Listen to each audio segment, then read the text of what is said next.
بسم اللہ الرحمن الرحیم۔ نماز قائم کرنا، صبر کرنا، اللہ تعالیٰ کی بارگاہ میں عاجزی اختیار کرنا اور دوسروں کی مدد کرنا، یہ اللہ تعالیٰ کے نیک بندوں کی نشانیاں ہیں۔ رب تعالیٰ کے نیک بندے وہ ہوتے ہیں جو نماز کو قائم کرتے ہیں، اللہ تعالیٰ کے نیک بندے وہ ہوتے ہیں جو صبر کرتے ہیں، اللہ تعالیٰ کے نیک بندے وہ ہوتے ہیں جو عاجزی اختیار کرتے ہیں، خوف خدا دل میں رکھتے ہیں۔ رب تعالیٰ کے نیک بندے وہ ہوتے ہیں جو دوسروں کی مدد کرتے ہیں۔ قرآن مجید میں اللہ تعالیٰ ارشاد فرماتا ہے وَعِبَادُ الرَّحْمَٰنِ الَّذِينَ يَمْشُونَ عَلَى الْأَرْضِ هَوْنًا، کہ اللہ تعالیٰ کے جو نیک بندے ہیں وہ ہوتے ہیں کہ جب وہ زمین پر چلتے ہیں تو اکڑ کر نہیں چلتے، بلکہ وہ عاجزی کے ساتھ چلتے ہیں، عاجزی اختیار کر کے چلتے ہیں، رب کا خوف دل میں رکھ کے چلتے ہیں۔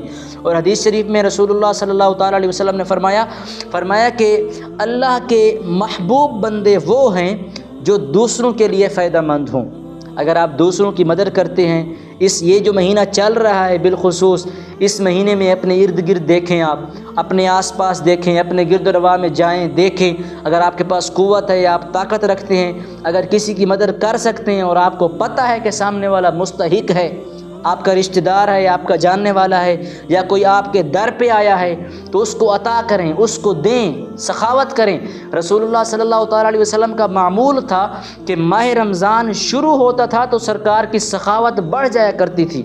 اللہ تعالیٰ نے آپ کو اتنا مقام دیا ہوا تھا کہ سرکار علیہ الصلوۃ والسلام کا جو معمول تھا وہ ماہ رمضان میں سب سے زیادہ سخاوت کرنا، یہ آپ کا معمول تھا۔ تو سخاوت یہ معمول مصطفیٰ ہے، اور ہمیں بھی چاہیے کہ اس ماہ رمضان میں دوسروں کی مدد کریں۔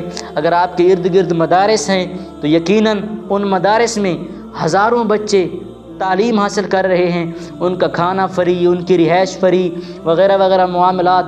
تو آپ کو چاہیے، ہمیں چاہیے کہ ہم اپنے گرد و نواح میں دیکھ کر لوگوں کی مدد کریں اور اللہ تعالیٰ کی نظر میں اللہ تعالیٰ کے نیک بندے بنیں۔ میں دعا کرتا ہوں رب تعالیٰ ہمیں عمل کرنے کی توفیق نصیب فرمائے۔